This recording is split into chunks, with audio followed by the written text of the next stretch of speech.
is Elliot and Jose, coming to you from Dreamland Comics on the Comic Culture Warrior video channel. So, the last round of segments, we did a brief bit on trade paperbacks. And, of course, now, just so you guys know, that whole talk about trade paperbacks we kind of did it like spur of the moment, because I just happened to have all these trades that I had just bought sitting in my office at home, and I told Jose, hey, let's just talk about these trades, because we had done this whole thing about skip week and blah, blah, blah. So we did it, and of course, it's always those segments that we plan the least. Which pretty much is every segment. Every segment, right? We don't do any planning at all. We hardly do any planning. That's true. He gets true. here, and he's like, what do you want to talk about? I don't know. And then we just pretty much make it up as we go along. As we go. But that's the one that seems to elicit the most response. Because you guys, as always, and don't get me wrong, we love it. We love it when you guys do this. You guys started throwing up your ideas. Well, the first thing you guys say, well, why don't you talk about these? Why don't you talk about those? Blah, blah, blah. Don't get me wrong. It wasn't that we... Again, we don't plan, so... And the other thing is that we were at Elliot's house, and those were just trades that he actually had. I had handy, yeah. And if we were at the store, we could have grabbed a lot more of a variety. But then again, chances are, if we were at the store, we probably never would have thought of it. Yeah, sure. So we had some more trades that we wanted to bring up, too, because you guys had recommended, had asked us to talk about some others. Again, we're turning into DC fanboys. That was one of the comments, guys. No, sorry. No, it's because he has just he's finally catching up with some of the DC. I'm finally catching up on the DC stuff, yeah. As that comment relates, he used to be a huge Marvel fanboy before we started this whole thing. And that's why he's catching up on. That's why he had all those DC books, because there's all these DC books that I'm like, have you read this? Have you read this? Have you read this? He's like, no. He's finally getting Marvel there. Zombie, yeah. No, I am, and which is ironic because I know so many people who work for DC, but that's besides the point. We wanted to talk about some more trades, even include some independent stuff, which you guys asked us to feature. So now I know we've talked about this one before. But this was way before, when I don't think as many of you watched this show. Early last year, we actually did a segment on trades, and some of these were in there, but since more than half of you haven't seen that, who knows? We'll throw them back in here because they're totally worth it still. But this is we're giving this shout out to the Luna Brothers, who we know watch the show. We love you guys. The Sword. There are two trades right now. Volume 1, Fire, and Volume 2. 3. There's Volume 1. No, 3, 1. I'm sorry. And Volume 2 is Water, and Volume 3 is Fire, Water, and I think the third one is Earth. Right. The Sword is another one of those just really great Luna Brothers series. You know, these guys just have a knack for taking... You know, we were talking about how J. Michael Straczynski was handling the characterization of Batman and all these other characters in the DCU. The Luna Brothers create their worlds from whole cloth. And with the Sword, they have created, to me, some really compelling characters. And the Sword... And they've even created this great mythos for the entire backstory of the Sword and stuff like that. And what I love about it is that it's not that hard to follow.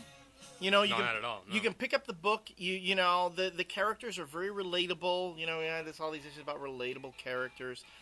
And one of the things that I really enjoy about it, and I you know, it's no secret to me, to you, it should come as no secret, has a strong female protagonist in the lead. It's a female hero working through problems, and they write her character really, really well. She's a three-dimensional character. We've had discussions about this book before. You know, a lot of people say that when we complain about violence towards women in comics, it's because we don't want to see any violence towards women, you know, portrayed, that we only like to see it portrayed towards men and blah, blah, blah. It's all about context. Yes. If that were true, then we wouldn't like the Sword either, because the stuff that happens to this girl in this book is pretty bad.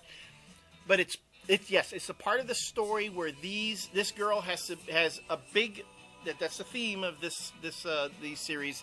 Heroes going up against big problems and having to work them through.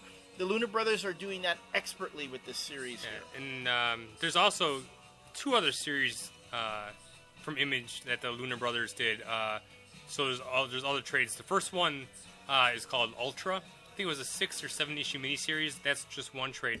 Another female protagonist. Then there's a 4 volumes of their second series that they did for Image called Girls, which is pretty much a horror movie in a small town. And that one actually has a male protagonist. And I kind of like the way that they go back and forth, but they can write anybody.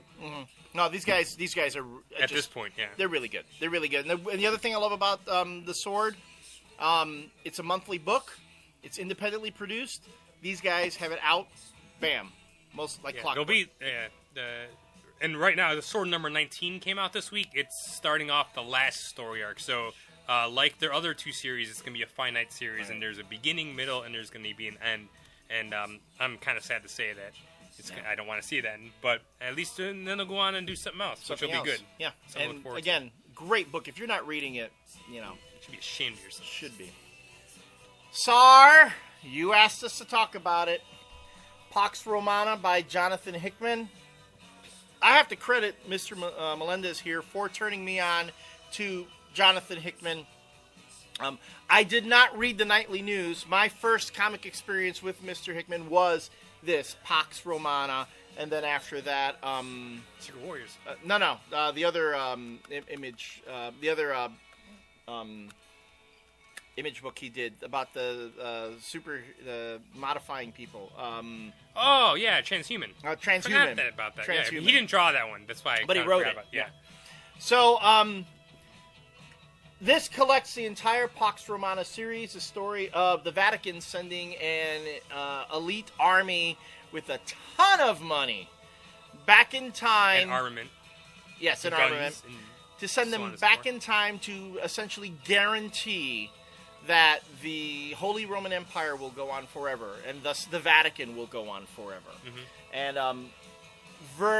this is one of those stories where we were talking about science fiction stories that make you think. This makes you think. Here's one right there. Yeah. And this is a sociology experiment right here. Because if you think you know what's going to happen, no, you don't know what's going to happen next. Yeah, but other trades that Hickman's put out is, we just thought Transhumans is a trade for Transhuman out, and Nightly News is the other one. Red Mask from Mars is his 4th series for Image, but that hasn't ended yet, and it's been almost a year. He's still got 1 issue to go. He's busy with Marvel. Batgirl, Year 1. You've been pushing this one a lot on the boards. Batgirl, Year 1 by Scott Beatty, Chuck Dixon, Marcos Martin. This is my first exposure to Marcos Martin. And this is just God, really this book is great just artwork. Awesome, man. Yeah, this is incredible. And another case. I mean, I've always liked how Scott Beatty and Chuck Dixon are they are what I call the I put them in with Denny O'Neil and all the other quintessential Batman writers. Yeah, totally agree. Chuck Dixon has always been an awesome Batman writer. Although I've always enjoyed his Robin series more than his main Batman books when he did Detective Comics. Although the Detective Comics he did with Graham Nolan was awesome. And Scott Beatty, too, has always had an excellent feel for the Batman characters. Batgirl Year 1 is a fun book. You really should pick that up. Yes. And not to say that we're against Marvel at all, but, Daredevil Year 1, the Man Without Fear. This is, I think, next to Born Again, the story that Miller did with David Mazzucchelli. Man Without Fear is done by Frank Miller and John Romita Jr. I mean, those are probably, to me, the 2 best Daredevil stories ever. This is my personal favorite Daredevil story. See, Born Again is my personal favorite, just because I thought David Mazzucchelli was just, you got to see an artist coming into his own, really coming into his own. Well, remember when I bought this, I actually bought the individual issues. I don't know how old this thing is now, like 10, that's more than 10 years old. It's like 15 years old? Jesus. But I remember when I bought this, I hadn't read any Daredevil before that, but I looked through it, remember looking through it at the comic shop when the first issue came out, and the Romita art in there is amazing. Yeah, the Romita art. Romita has Jr. to be. I'm sorry, John Romita Jr. and John Romita Sr. have to be one of the greatest artists in comic books. Black Phoenix, and no, I mean John Romita Jr. I mean the stuff that was in here was just amazing. And I remembered the art because I was buying Iron Man when he was doing Iron Man. Yes. So, but that's why I tried this out. Again, this is my first Daredevil book, and it was awesome. It's still my favorite. And another indie, Blankets by Craig Thompson. You mentioned this one on the board, but I wanted you folks to see this. We have mentioned this graphic novel in the past, but this book really it's won all sorts of awards. Eisner, Harvey. This book is amazing. You know, it's utterly amazing. This is just a great. This is something that you just sit down. Anybody can read it. Mm-hmm. Okay, you can read it. You can share this with your girlfriend. She's going to enjoy it just as much.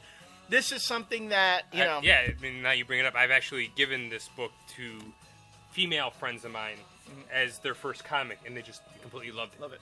And it just goes to show that this is a medium that can transcend, all boundaries. Yeah, and to break it down, this book is essentially about Craig Thompson's first love. Mm-hmm. It's a love story, is what it is. Yeah. But there's so much on top of it, and it's just the artwork is utterly amazing. The story is just great. It's very emotional.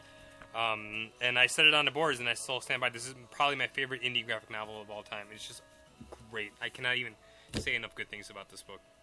Just like we always, as we praise Blankets, we'll always praise Invincible. Invincible has to be one of the best superhero comics on the market. When other comic books are doing just ridiculous things in comics, Robert Kirkman comes along and shows how you do it right. Yeah, and there's 10 volumes for Invincible.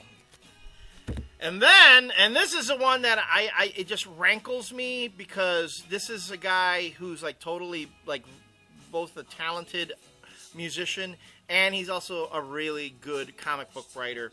Gerard Way's Umbrella Academy. And don't forget about Gabriel Ba's art. Well, yeah. Well, I mean, Gerard Way, you got to give him this. He took all the tropes of superheroes and not just superheroes, but just comic book and science fiction. And he took them and he twisted them in different ways. The way this opens up, he could have gone in one direction. No, it goes in a different direction. Then when you think he's going to go this way, he doubles back on you here and there. Yeah, this is the Apocalypse Suite. This is the first trade. The second one is coming out in a couple of weeks of the collection of the second series.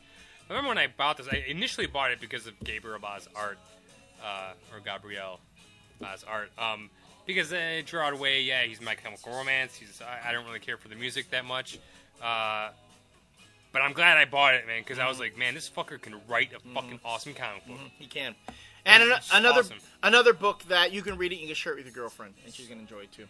Oh, yeah.